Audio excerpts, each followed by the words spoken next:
अपनी जिंदगी के अंदर बहुत बार ये सोचते हो कि भवसागर है क्या, मतलब क्या है।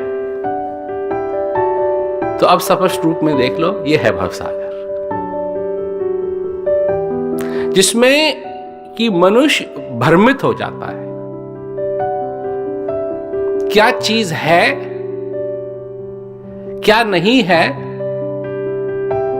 क्यों वो यहां आया, क्या वो पा सकता है, कैसे वो अपने जीवन को सफल बनाए, ये सारी चीजें भूल करके और वो इस संसार के पीछे लग जाता है।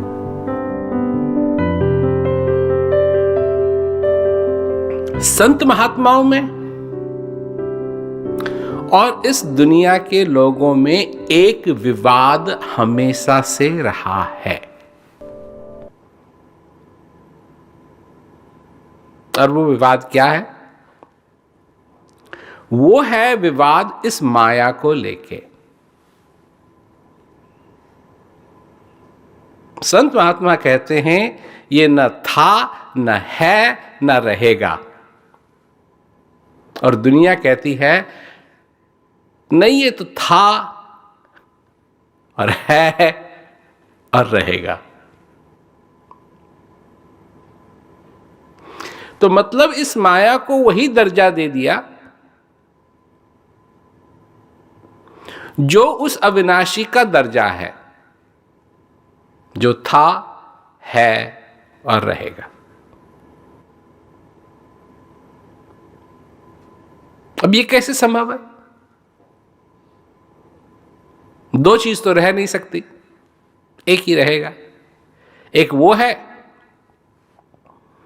जो हर एक चीज से परे है और सब चीजों में भी है, परे भी है और है भी। एक उसका रूप है कि वो सारे विश्व में छाया हुआ है, बिना उसके कुछ होता नहीं है।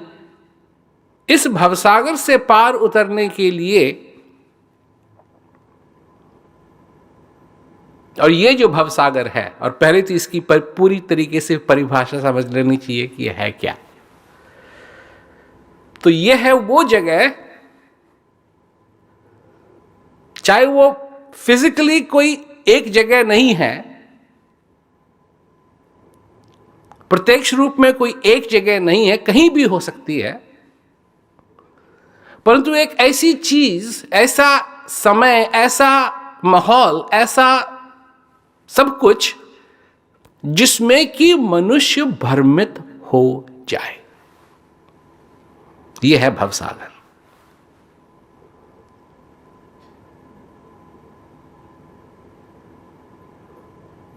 अगर तुम सागर को देखो, ओशन को देखो, तो बहुत सुंदर है,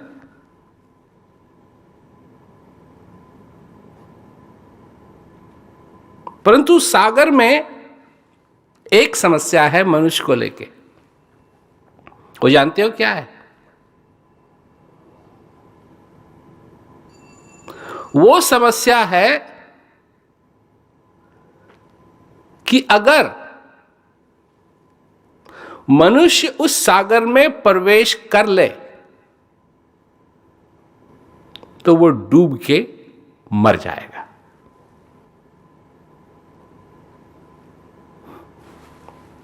और कोई दिक्कत नहीं है, और सब कुछ ठीक है, देखने में भी सुंदर है और सब कुछ बढ़िया है। पर एक बात है उसमें कि अगर मनुष्य उसमें चले गया सागर में, तो वो डूब के मर सकता है।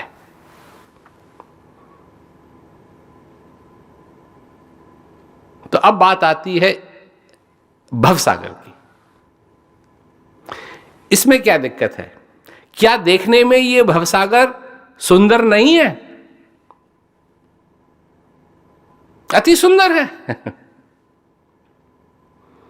तरह तरह की चीज़ें हैं, तरह तरह के बाग हैं, तरह तरह के घर बने हुए हैं, बड़ी बड़ी बिल्डिंगें हैं, एयरपोर्ट हैं, क्या क्या नहीं है। और मनुष्य इन सारी चीज़ों को देख के बड़ा गर्व भी करता है कि मैंने ये बना दिया, मैंने ये बना दिया, मैंने ये बना दिया, मैंने ये बना दिया। पर जैसे उस सागर के साथ एक दिक्कत मनुष्य के लिए, ये मछली के लिए नहीं मनुष्य के लिए ये दिक्कत है कि अगर मनुष्य उस सागर में फंस गया, चले गया अंदर बहुत गहरा, तो वो डूब के मर जाएगा। ठीक उसी प्रकार इस भव सागर में भी सबसे बड़ी बात मनुष्य के लिए ये है कि अगर वो इस भव सागर में फंस गया तो वो भी इस भव सागर में डूब जाएगा। और इस भव सागर में डूबने से वो मरेगा नहीं,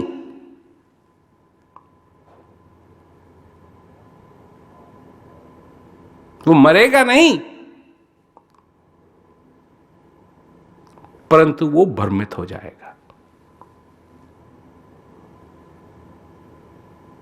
सच क्या है इसको भूल जाएगा। आप सब लोगों ने रावण का नाम सुना होगा। वाल्मीकि ने रामायण की रचना की। मैं रामायण के बारे में सोच रहा था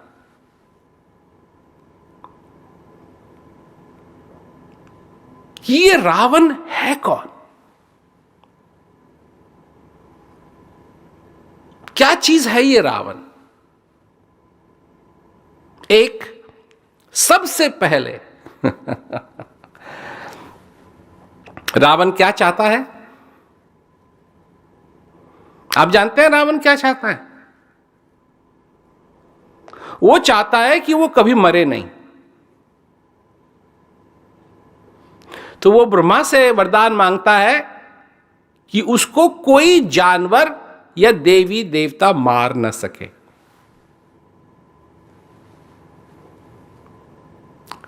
वाल्मीकि ने लिखी थी रामायण कितने हजारों साल पहले, और बात हो रही है रामायण की। और इस आधुनिक काल में मैं उस रामायण को फिट करना चाहता हूं, और ये मेरा दृष्टिकोण है, मेरा अपना निजी दृष्टिकोण है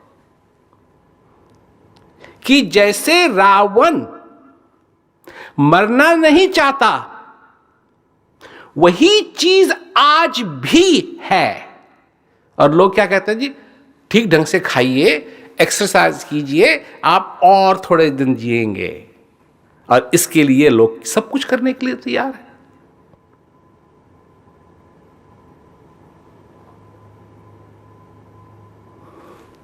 मरना कोई नहीं चाहता,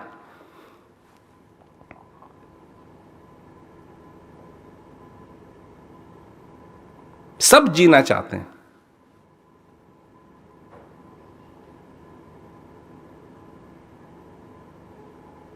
एक बात होती है, वो बात यह है कि रावण को जब ब्रह्मा ने कहा अच्छा मांगो जो तुम मांगना चाहते हो,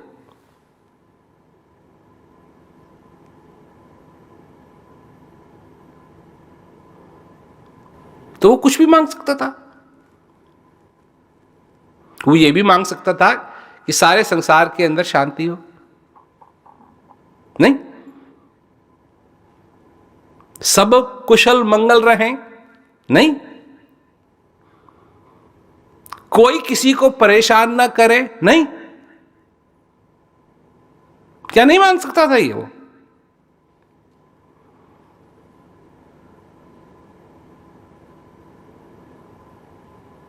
मांग सकता था। तभी वो मांग सकता था कि मैं जैसे हूं वैसा कोई ना हो ऐसी गलती जो मैं करता हूं वो कोई भी ना करे। मेरा अभिमान जितना है वो सब खत्म हो ना। ये नहीं मांगा। क्या मांगा उसने? क्या मांगा? क्या मांगता है? शिव जी का त्रिशूल। कहता वो दो दे मेरे को, मैंने सुना ये बहुत ताकतवर है, मेरे को दे दो। ऐसा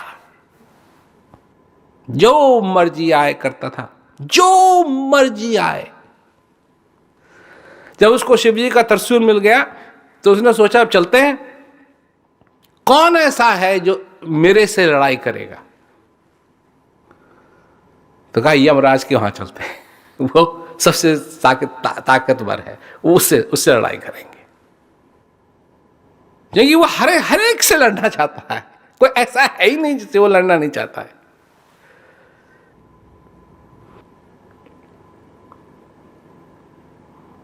यमराज से लड़ने लगा तो यमराज ने तो कहा मैं तो इसको खत्म कर दूंगा। तब ब्रह्मा आए, कहा ऐसा मत करना, मैंने वरदान दिया हुआ है इसको कि देवता कोई इसको नहीं मार सकता। तो यमराज भी चले गए। तो उसने सोचा कि अब तो मेरे को तो कोई हरा ही नहीं सकता। कितना घमंड उसका! जिसका तू घमंड करता है, जिसकी तू प्लानिंग करता है, प्लानिंग तो दशरथ ने की थी। हाँ, मेरे बच्चे नहीं है, मेरे को बच्चे चाहिए। ऋषि श्रृंगा को बुलाया, उन्होंने हवन किया, कलश आया, तो उस कलश से उन्होंने कौशल्या और क्या कहते हैं केकई को दिया, और कौशल्या और केकई ने थोड़ा थोड़ा हिस्सा सुमित्रा को दिया, तो 4 उनके बच्चे पैदा हुए।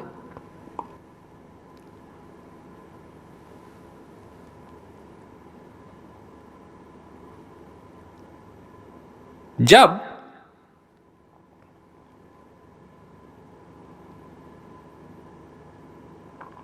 ये सब कुछ हुआ, विश्वामित्र आए कि मैं इनको ले जाऊंगा, सिखाऊंगा, बताऊंगा, पढ़ाऊंगा। गए।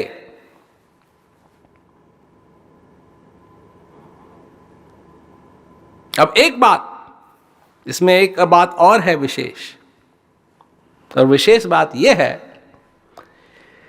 कि भगवान राम ने जन्म लिया, परंतु उनको बिल्कुल मनुष्य रूप में आना है। इस संसार के अंदर उनका आगमन विष्णु रूप में नहीं हो सकता, बिल्कुल मनुष्य रूप में होना है, क्योंकि ये रावण को वर मिला है कि क्योंकि उसने अपने घमंड से मांगा ही नहीं कि मनुष्य उसको को मार दे, न मारे, ये उसने मांगा ही नहीं। तो मनुष्य रूप में आए हैं ताकि रावण का वध कर सकें।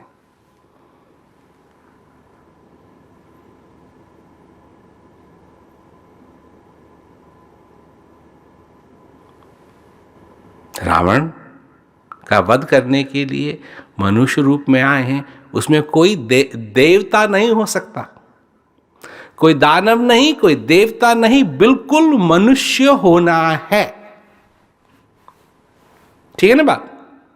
समझ में आई ना? मनुष्य होना है। तो फिर सबको जंगल की तरफ गए, सबको मारा, फिर वहाँ से चले और मिथिला पहुँचे, और मिथिला में स्वयंवर में पहुँचे।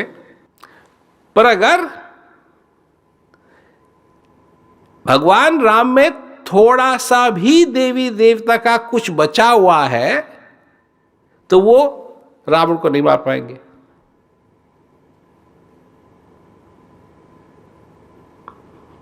ब्रह्म का वरदान झूठा हो जाएगा।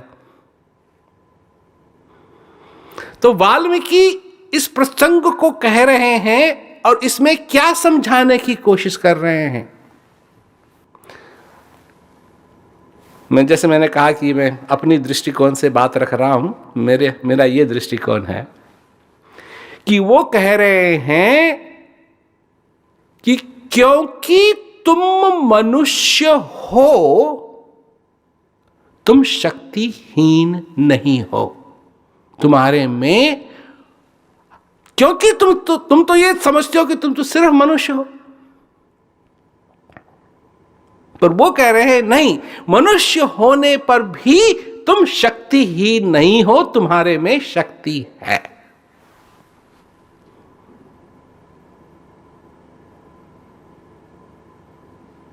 तो तुम मनुष्य भी हो, अर्थात तुम उस रावण का वध कर सकते हो और उस रावण का वध करने की शक्ति भी तुम में मनुष्य के नाते है।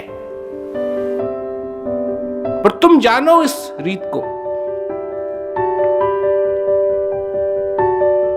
तुम जानो कि असलियत क्या है। जब तक तुम जानोगे नहीं, इस भवसागर में डूबते रहोगे, डूबते रहोगे, डूबते रहोगे, डूबते रहोगे, डूबते रहोगे, डूबते रहोगे, डूबते रहोगे।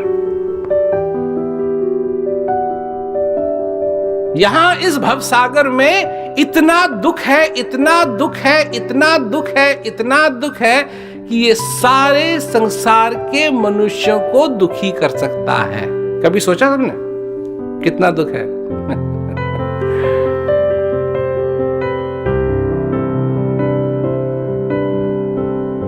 और संसार का कितना सुख है।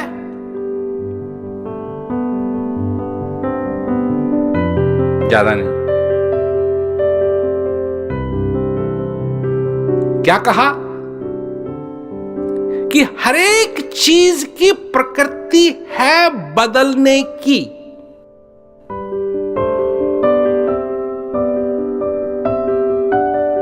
और हर एक चीज बदलती है।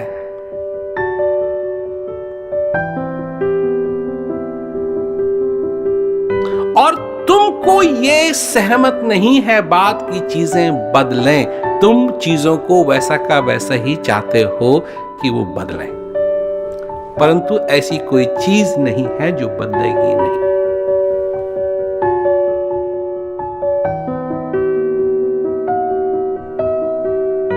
तुम तब सुखी होगे अगर चीज न बदलें।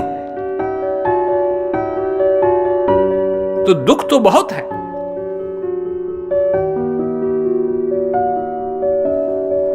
पर सुख उतना नहीं है जितना दुख है। सुख तब हो जब कोई चीज बदले ना।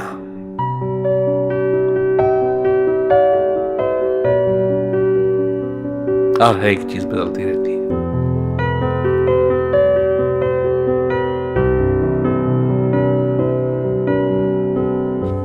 परंतु तुम्हारा सच क्या है? जिस सच को जान के, जिस सच को महसूस करके तुम्हारे जीवन में आशा बने, आशा आए, और ऐसी आशा हो जो ऐसे सच पे निर्धारित हो जो कभी बदलता नहीं है। और वो सच तुम्हारे लिए क्या है? तो वो सच तुम्हारे लिए इस श्वास का आना जाना है। जब तक ये श्वास तुम्हारे अंदर आ रहा है, जा रहा है, तुम्हारे पास सब कुछ है।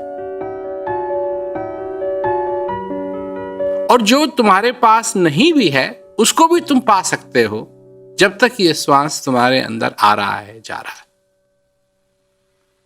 ये श्वास इस जीवन में सबसे बड़ी चीज है, क्योंकि इसके बिना तुम कुछ भी नहीं। जब तक ये है, जब तक ये आ रही है, जब तक ये जा रही है, तुम्हारे रिश्ते हैं, तुम्हारे नाते हैं, तुम्हारी सारी दुनिया है, तुम्हारे काम काज हैं, तुम्हारा घर है, तुम्हारे पास जो कुछ भी है वो इसलिए है क्योंकि ये श्वास तुम्हारे अंदर आ रहा है, जा रहा है। और जब ये श्वास नहीं रहेगा तब तुम्हारे पास कुछ नहीं रहेगा। वो है असली कुछ नहीं। जब तक ये आ रहा है, जा रहा है, तुमको अपने जीवन में ये महसूस करने की जरूरत नहीं है कि मैं दुर्भाग्यी हूं या नहीं। अब देखिए, मैं कई बार चर्चा करता हूं महाभारत की, रामायण की। अब अगर रामायण को ही देखा जाए, भगवान राम के जीवन को देखा जाए, तो जब वो पैदा हुए तब से, और जब क्या कहते हैं विश्वामित्र उनको लेने के लिए आए और वो विश्वामित्र के साथ गए उनको सिखाने के लिए, और विश्वामित्री ले गए थे उनको सीता के स्वयंवर में। और जब शादी हुई, सभी भाइयों की शादी हुई, लक्ष्मण की भी, शत्रुघ्न की भी, भारत की भी, भगवान राम की भी, तो सब कुछ देख करके, सारे तारे सितारे, सब कुछ ग्रहण, सब कुछ देख करके वो समय रखा गया कि जब उनकी शादी होगी, सबसे शुभ समय।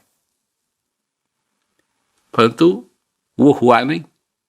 सबके लिए, सबके लिए भगवान राम चले गए, सीता चले गई, लक्ष्मण चले गए वनवास, 14 वर्ष का वनवास, वो भी छोटी मोटी बात नहीं होती। और इधर क्या कहते हैं, लक्ष्मण की भी शादी हो रखी थी। अब वो तो कहते हैं कि उनके साथ तो ऐसा हुआ कि उन्होंने ऐसा वर मांगा कि लक्ष्मण ने कहा मैं सो नहीं सकता क्योंकि मेरे को देखभाल करनी है भगवान राम की, सीता की। तो कहा कि अपनी पत्नी से कहा तू मेरे लिए सो, और उसने कहा ठीक रहेगा कि मैं सोती रहूंगी तो मेरे को तुम्हारी याद नहीं आएगी। तो ऐसे ऐसी चीजें हुई। क्या भगवान राम को दुख नहीं हुआ जब लक्ष्मण को बाण लगा? बिल्कुल दुख हुआ। तो ये सब दुख सुख उस कहानी में अगर देखा जाए, उनके सारे जो रामायण में जो उनका वर्णन है उसमें देखा जाए, तो यही कहा जा रहा है कि ये सुख दुख तो आते रहते हैं, परंतु सबसे बड़ी बात है कि तुम अपने जीवन में जब तक तुम जीवित हो कुछ कर सकते हो, हर एक चीज के बारे में कुछ कर सकते हो। फिर मैं उदाहरण दे रहा हूं वही रामायण का। तो भगवान राम क्या कहते हैं, जंगल में हैं, वनवास में हैं, मारीची आता है और हिरण के रूप में आता है। सीता ने हिरण को देखा, सुंदर हिरण है। भगवान राम ने कहा कि ठीक है, मैं तेरे लिए इस हिरण को मार के लाता हूं।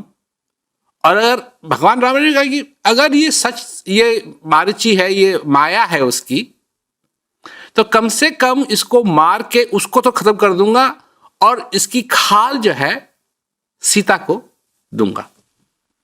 तो वो भी चल दिए, कभी बोलो था वो चल दिए। इधर आया क्या कहते हैं रावण कि मेरे को खाना दो, और कहते हैं कि सीता अच्छा खाना बनाती थी, तो सीता ने जो कुछ था वो उसको दिया। और उस जाने से पहले लक्ष्मण ने, क्योंकि मारीची ने ऐसी आवाज लगाई कि भगवान राम बोल रहे हैं बचाओ बचाओ बचाओ, तो सीता ने कहा तुम जाओ बचाओ भगवान राम को, क्या हो गया देखो क्या हुआ है।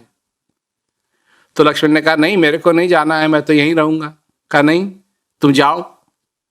तब उसने रेखा बनाई, क्या इसके पार मत जाना, इसके पार मत जाना, इसके पार जाओगे तो ये जंगल है, इसके इधर रहोगे तो तुम्हारा कुछ नहीं बिगड़ेगा। तो जब रावण आया भिक्षा मांगी तो सीता ने उस रेखा के पीछे से ही उनको खाना दिया। तो रावण ने कहा ये कैसा क्या कहते हैं, दान दे रही है तू, ये जो रेखा है इसकी इधर आ। तो ये सब हो रहा है किसके साथ? भगवान राम के साथ, लक्ष्मण के साथ, सीता के साथ। और किस परिस्थिति में हो रहा है? जब उनको वनवास मिला हुआ है। तो मतलब एक तो वनवास एक तो उनका राज्याभिषेक होना था, वो तो हुआ नहीं। उसके बाद उनको वनवास मिला, वनवास में दिक्कतें, और दिक्कतों के बीच में ये सब कुछ जाल, जैसे कि ये समझिए कि जो बुरा है वो अभी तक खत्म नहीं हुआ, उनका और बुरा होना है। सीता की चोरी कर ली रावण ने, वो और भी दुखी हुए, और अभी दुख का पूरा जो भी दुख है वो अभी पूरी तरीके से उनको नहीं मिला, अभी और मिलेगा। कब मिलेगा? एक तो सीता भी, एक तो उनका राज्याभिषेक हो रहा था, वो गया। अच्छा, दूसरी बात, उनको वनवास मिला, उसके बाद सीता की चोरी हो गई। एक नहीं, उसके बाद फिर और भी हुआ। फिर क्या हुआ? लक्ष्मण जिससे कि उनको बहुत प्रेम था, लक्ष्मण से, भगवान राम को, उसको बाण लगा लड़ाई में। मतलब एक के बाद एक। परंतु देखने की बात यह है कि उन्होंने उन परिस्थितियों में क्या किया। उन परिस्थितियों में भी उन्होंने एक फौज तैयार की, एक सेना तैयार की। और किसकी सेना? कैसी सेना? बंदरों की और भालुओं की सेना। बंदरों की और भालुओं की सेना तैयार की। जहां वो पुल नहीं बना सकते थे, वहां पुल बनाया, और पत्थर को तैयार के उस पर राम राम लिख करके उसका पुल बनाया, और लंका में, उस द्वीप में प्रवेश किया। अब लोग इसको हर एक तरीके से लेते हैं, परंतु कितनी हिम्मत की बात है,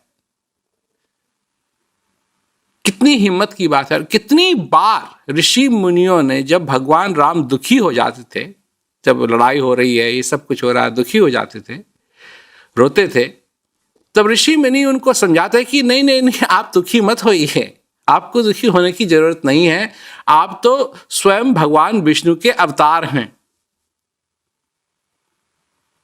मतलब भगवान राम अपने को नहीं देख रहे हैं कि मैं विष्णु का अवतार हूं, वो देख रहे हैं कि मैं भी एक मनुष्य हूं, और जिसको मैं चाहता हूं वो, क्या कहते हैं, ये रावण उसको चोरी करके ले गया। तो अगर ये सारी कहानी को देखा जाए, ये सारी दृष्टांत को देखा जाए, तो ये तो स्पष्ट है कि कितनी हिम्मत की भगवान राम ने। और उस हिम्मत से क्या हुआ? उस हिम्मत से आशा आई, निराशा नहीं, आशा आई। और क्या हम इसको सुन के, इसको पढ़ के, क्या इतना भी नहीं जान सकते हैं कि हम भी अपने जीवन में ऐसे हिम्मत करें, आगे बढ़ने के लिए हिम्मत करें। जो हमारे साथ पास समस्या आती है, वो समस्या इतनी बड़ी नहीं है कि हम ये भूल जाएं कि हर एक समस्या का हल अगर हम हिम्मत करें तो हम निकाल सकते हैं, हम आगे बढ़ सकते हैं। जब तक ये श्वास हमारे अंदर आ रहा है, जा रहा है, हमारे पास वो बल है, अभिमान नहीं, बल। और सबसे बड़ी चीज, हमको डरने की जरूरत नहीं है, सबसे बड़ी चीज। क्योंकि जब मनुष्य डरने लगता है तो सारी चीजें उसके लिए बंद होने लगती हैं। फिर वो जो उजाला है उसको देख नहीं पाता, जो चीज असली है उसको समझ नहीं पाता, और उसके लिए सारी चीजें ऐसी हो जाती हैं कि अब क्या होगा, अब क्या होगा, अब क्या होगा, अब क्या होगा, अब क्या होगा। समय तो उसी गति से निकल रहा है, समय की गति नहीं बदलती, पर उसको लगता है कि अब तो गए, अब तो गए, अब तो गए, अब तो गए, अब तो गए, और वो ऐसे काम करने लगता है जिससे कि कोई फर्क नहीं पड़ेगा, तो अपना समय बर्बाद करने लगता है। और जब समय बर्बाद करने लगता है मनुष्य, तो ऐसी चीज है समय कि जब समय बर्बाद होने लगता है तो कुछ नहीं बचा, क्योंकि समय को वापस नहीं बुलाया जा सकता है। वो एक ऐसी चीज है कि अगर वो एक बार बर्बाद हो गई तो फिर बर्बाद ही रहेगी। तो समय बर्बाद करने की बात नहीं है, हिम्मत से काम लेने की बात। कोई ऐसी चीज नहीं है जिसका हल नहीं निकाला जा सकता। बाजी लाऊं राम से, पलटूं दोई विधि राम, जो हारूं तो राम की, जो जीतूं सोए राम।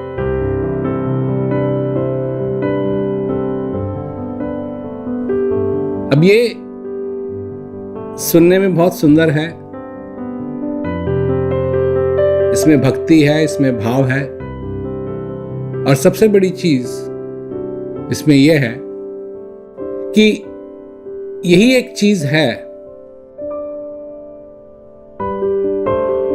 अपने आप को जानना, अपने अंदर स्थित जो परमात्मा है उसको जानना, कि दोनों तरफ से ही अगर बाजी लगाई जाए, हारो तो भी जीतोगे और जीते तो जीतोगे। तो यही एक ऐसी चीज है, क्योंकि संसार के अंदर अगर बाजी लगाओगे, जीत तो जीते, हारे तो हारे। और यही कारण है क्योंकि ऐसी बाजी हम हमेशा लगाते रहते हैं जो हमारे लिए दुख का कारण बनता है। माँ बाप, पहले जो बाप है वो बाप नहीं होता है, आदमी है, कर रहा है जो कुछ भी कर रहा है, वो पढ़ रहा है, लिख रहा है, उम्र आती है उसकी शादी की, उसको किसी से प्रेम होता है, या वो उसकी इच्छा होती है किसी से, या उसके माँ बाप कोई अरेंज करते हैं उसके लिए शादी।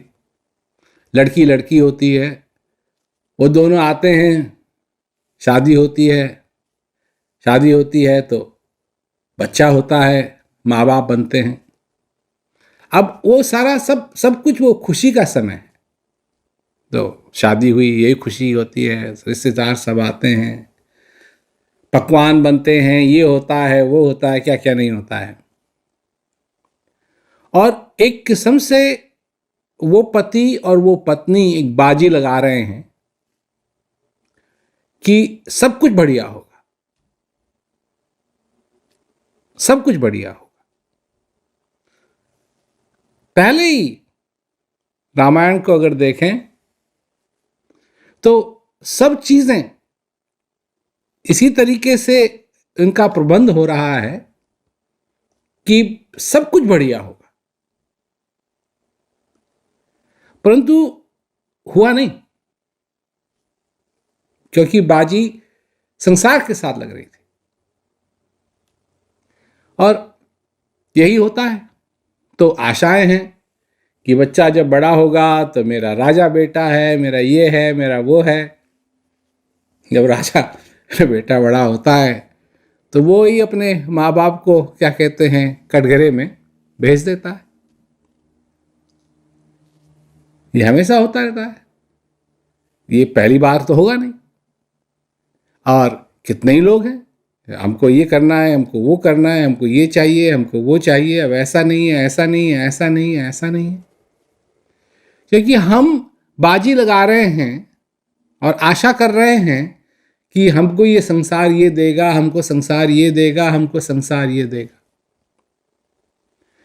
परंतु ये बाजी जब हम इस दुनिया के साथ लगाएंगे, इस माया के साथ लगाएंगे, तो इसमें हार होगी और जीत होगी। जीत बहुत कम होगी, हार बहुत ज़्यादा होगी। और जिनकी जीत हो गई है वो फिर बाजी लगाएंगे और एक ना एक दिन उनको हारना है। परंतु जो अपने स्थित उस आनंद के साथ, उस शक्ति के साथ जो तुम्हारे अंदर है, जिसके लिए कहा है घट में है सूझे नहीं लानत ऐसी जिंद, तुलसी या संसार को भयो मोतिया बिन। वो जो चीज तुम्हारे अंदर है, जिसके बारे में मैंने पहले भी कहा कि जो भजन है कबीरदास जी का कि पानी में मीन प्यासी मोहे सुन सुनावे हंसी, है घट में फिर दूर बताएं दूर की बात निराशी। उसी से निराशा होती है लोगों को। क्यों? जो तुम्हारे अंदर है, जब उससे तुम बाजी लगाओगे, तो अगर तुम हार गए तब उसके, और तुम अगर जीत गए तब भी तुम उसके। तो कितनी सुंदर बात है ये कि हम अपने जीवन में एक ऐसी चीज से बाजी लगाएं जिससे हम हार ही नहीं सकते। एक ऐसी चीज हमारे लिए आशा का स्रोत बने जो हमको कभी ठुकराएगा नहीं। जिस स्रोत से, जिस आशा से हमको कभी निराश नहीं होना पड़ेगा, हमको कभी निराशा नहीं मिलेगी। संसार में सारे काम करते हैं, निराशा मिलती है, निराशा मिलती है, निराशा मिलती है।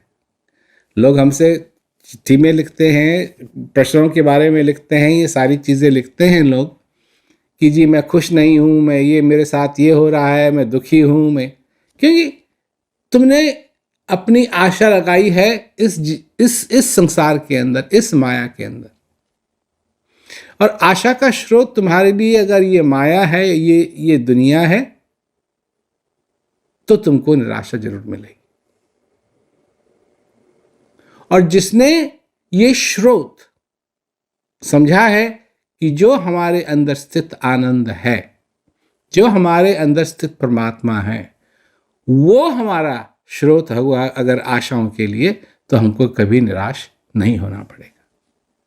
चाहे कुछ भी हो हमारी जिंदगी के अंदर, वो हमेशा हमारे साथ, दुख में सुख में। वही एक ऐसी चीज है कि दुख में हमारे को सुख दे सकती है, और वही एक ऐसी चीज है जो सुख में और सुख को बढ़ा सकती है। क्योंकि आज मनुष्य जब जान जाता है कि वो कौन है, क्या है, एक ढांचा है, बाहर से ये मिट्टी है, जैसे मटका होता है वैसे ही ये मिट्टी है। और जैसे मटका एक दिन टूटता है और मिट्टी के साथ वापस जाके मिल जाता है, इस मिट्टी को भी इस मिट्टी के साथ मिलना है। ये यही मिट्टी है, इसी मिट्टी से ये बना है, और इसी मिट्टी में जाके इसको मिलना है। परंतु तुम ये मिट्टी हो या वो चीज हो जो इस मिट्टी के अंदर है, और जब तक वो चीज इस मिट्टी के अंदर है, ये मिट्टी बोल सकती है, ये मिट्टी सुन सकती है, ये मिट्टी हंस सकती है, ये मिट्टी सोच सकती है, ये मिट्टी चाह सकती है, ये मिट्टी आशा कर सकती है। ये सारी चीजें उस चीज के बदौलत है जो तुम्हारे अंदर है, जिसको जब तक तुम जानोगे नहीं कि वो चीज क्या है। मन से कल्पना करने की बात नहीं कर रहा हूं मैं, जानने की बात कह रहा हूं, पहचानने की बात कह रहा हूं, कल्पना की बात नहीं कर रहा हूं मैं। ये नहीं है कि तुम बैठे बैठे कल्पना अपनी बनाओ कि मर्द लोग हैं उनके लिए क्या है, हाँ अगर मेरी बीवी ऐसी हो, या मेरी गर्लफ्रेंड ऐसी हो, या ऐसी लड़की मेरे को मिल जाए, और लड़कियां हैं ऐसा पति मेरे को मिले, मेरा पति ऐसा होना चाहिए, मेरा पति ऐसा होना चाहिए, मेरा पति ऐसा होना चाहिए। और कल्पना की फोटो बन रही है, कल्पना की फोटो बन रही है, और फिर उस कल्पना को साक्षात करने के लिए सब लगे हुए हैं। जैसे कबीरदास जी ने कहा कि जल बिच कमल, कमल बिच कलिया, जामे भवर लवासी, सो मन त्रिलोक भयो सब यति सती सन्यासी। सब आ गए और यही लोग करते हैं, चाहते हैं। क्या चाहिए? ये चाहिए, ये चाहिए, ये चाहिए, ये चाहिए, ये चाहिए। अब मेरा विश्वास नहीं हो रहा। किसी दिन शॉपिंग मॉल में जाओ और बैठ जाओ, कहीं जाके बैठ जाओ, और फिर देखो हर एक व्यक्ति जो आ रहा है कहाँ उसका ध्यान है। उसका ध्यान अपनी बीवी पे नहीं है, उसका ध्यान अपने बच्चे पे भी नहीं है, उसका ध्यान है उस दुकान में क्या बिक रहा है, उस दुकान में क्या बिक रहा है, उस दुकान में क्या बिक रहा है, उस दुकान में क्या बिक रहा है। सब ऐसे ही भ्रमण कर रहे हैं। और कबीरदास जी ने शॉपिंग मॉल होने से पहले ही कह दिया है कि ऐसे ही तुम्हारा मन सब जगह भागता रहता है और यही तुम करते रहते हो। भागते रहते हो, भागते रहते हो, भागते रहते हो, भागते रहते हो, पैरों से नहीं अपने मन से। और कल्पना की फोटो बनाते रहते हो और उसके पीछे तो उसको साक्षात्कार करने के लिए, उसका साक्षात्कार करने के लिए तुम कुछ भी करने के लिए तैयार हो। मेरे पास ये होना चाहिए, मेरे पास ये होना चाहिए, और उसके लिए तुम ये ट्रेनिंग लेने के लिए तैयार हो, ये ट्रेनिंग लेने के लिए तैयार हो, ये करने के लिए तैयार हो, ये घूस देने के लिए तैयार हो। हमको तो मालूम ही नहीं था कि लोग इतनी इतनी घूस देते हैं ताकि छोटी सी नौकरी मिल जाए। ये सब होता रहता है और दुनिया इसमें लगी हुई है। पर जिसने वो बाजी लाऊं राम से, पलटूं दोय विधि राम, जो हारूं तो राम की, जो जीतूं सोय राम। अगर मैं हारा तब भी राम का और जीता तब भी राम का, क्योंकि राम ही को जीत लिया मैंने। कौन सा राम? फिर वही वाली बात आती है। अब जब राम की बात आती है तो वही बात आती है जो तुम्हारी कल्पना की राम है। और मैं किस राम की बात कर रहा हूं? मैं उस राम की बात कर रहा हूं जो तुम्हारे घट के अंदर बैठा हुआ है। एक राम दशरथ का बेटा, एक राम घट में बैठा, एक राम का जगत पसारा, एक राम जगत से न्यारा। तो एक राम जो जगत से न्यारा है उसको तुम पकड़ोगे कैसे, उसको देखोगे कैसे, उसको जानोगे कैसे? वो तो न्यारा है, वो तो अलग है। एक राम दशरथ का बेटा, वो दशरथ का जो बेटा जो राम थे वो तो अब नहीं। उनको तो देवी देवता ने कहा कि अब आइए। तो एक तो वो कहानी है जो मैं सुनाता हूँ हनुमान वाली, और दूसरा है कि वो गए और सरजू नदी में उन्होंने गोता लगाया और फिर वापस आए नहीं। तो गए। पर हाँ, एक राम घट में बैठा, और जो तुम्हारे घट में बैठा है उसको तुम जान सकते हो, उसको तुम पहचान सकते हो। वो तुम्हारे आशाओं का स्रोत होना चाहिए। और जिस दिन हो जाएगा तुम्हारे आशाओं का स्रोत, तो तुमको ये कहने की जरूरत नहीं पड़ेगी कि मैंने इस आदमी पे विश्वास किया और इसने मेरे साथ विश्वासघात किया। क्योंकि जो हृदय की बात है वो हृदय की बात है, उसमें विश्वासघात नहीं होता है। जो उसको जानने की बात है, जो तुम्हारे घट में बैठा हुआ है, उसमें विश्वासघात नहीं होता है। वो साक्षात चीज है। जो शांति की ओर चलता है उसके साथ विश्वासघात नहीं, क्योंकि वो शांति को जानता है, समझता है, जानना चाहता है, उसमें विश्वास करना चाहता है। तो ये तो हम पे निर्भर करता है कि हम क्या चाहते हैं अपने जीवन के अंदर। निराशा किसी को अच्छी नहीं लगती, दुख किसी को अच्छा नहीं लगता, परंतु दुख से बचने के लिए सब चाहते हैं, निराशा से बचने के लिए सब लोग निकलते हैं, सब चाहते हैं कि निराशा ना हो। परंतु जब तक तुम ऐसा स्रोत नहीं ढूंढोगे जिस स्रोत से सिर्फ आशा ही आशा निकले, तब तक कैसे संभव होगा कि तुम्हारे जीवन के अंदर वो दुख नहीं होगा, वो निराशा नहीं होगी, क्योंकि तुमको मालूम ही नहीं है। अब जैसे लोग कुआं खोदते हैं, अब कुआं खोदते हैं तो वो सूख जाता है, तो जब सूख जाता है तो फिर दिक्कत होती है। फिर जब बारिश का मौसम आता है तो थोड़ा बहुत पानी उसमें पड़ता है, तब चलता है। तो भाई यही बात है, एक ऐसा कुआं चाहिए जो हमेशा गर्मियों में भी, सर्दियों में भी, बारिश में भी और सूखे समय में भी हमेशा उसमें पानी रहे। ऐसी क्या चीज है? वो तुम्हारे अंदर है। इसीलिए तुम भाग्यशाली हो, इसीलिए तुम भाग्यशाली हो क्योंकि वो चीज तुम्हारे अंदर है। तुमको प्यासा मरने की जरूरत नहीं है, क्योंकि तुम्हारे अंदर एक ऐसा कुआं है जिसमें हमेशा पानी रहता है। अचरज देखा भारी साधो, अचरज देखा भारी रे, बिन भूमि के महल खड़ा है, तामे ज्योत उजारी रे। अंधा देख देख सुख पावे, बात बतावे सारी रहे। कैसी चीज? ऐसी चीज तुम्हारे अंदर है। और क्या कहते हैं, पंगु पुरुष चढ़े बिन सीढ़ी, पीवे भर भर झारी रहे, बिना बजाए निस्तिन बाजे, घंटा शंख निगारी रहे, बहरा सुन सुन मस्त होता है, तन की खबर बिसारी रहे। ऐसी चीज तुम्हारे अंदर है, तुम्हारे अंदर है। परंतु जब तक तुम उस चीज को अपने जीवन का, इन चीजों का स्रोत नहीं बनाओगे और दुनिया की तरफ देखोगे, तो कोई बाजी हारोगे, कोई बाजी जीतोगे, और जीत भी गए फिर बाजी लगाओगे, फिर हारोगे। तो यही सारा चक्कर दुनिया के साथ हमेशा चलता रहता है। जब तक हम अपने आप को जानेंगे नहीं, पहचानेंगे नहीं, जब तक हम अपने जीवन को सचेत रूप में जिएंगे नहीं, जब तक हमारा हृदय आभार से भरा नहीं रहेगा, तब तक कुछ ना कुछ इस संसार के अंदर होता रहेगा। जिसकी आपको तलाश है वो आपके अंदर है। अपने जीवन में उस चीज को पहचानो, और सबसे बड़ी बात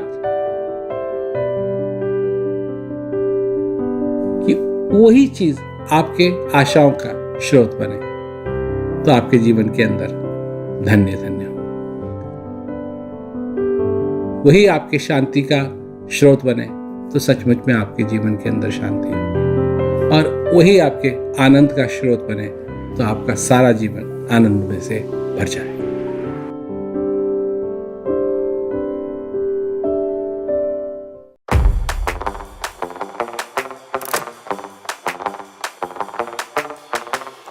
टाइमलेस टुडे ऐप आज ही डाउनलोड करें, अपनी सदस्यता लें और आने वाले सीधे प्रसारण में प्रेम रावत जी के साथ लाइव जुड़ें।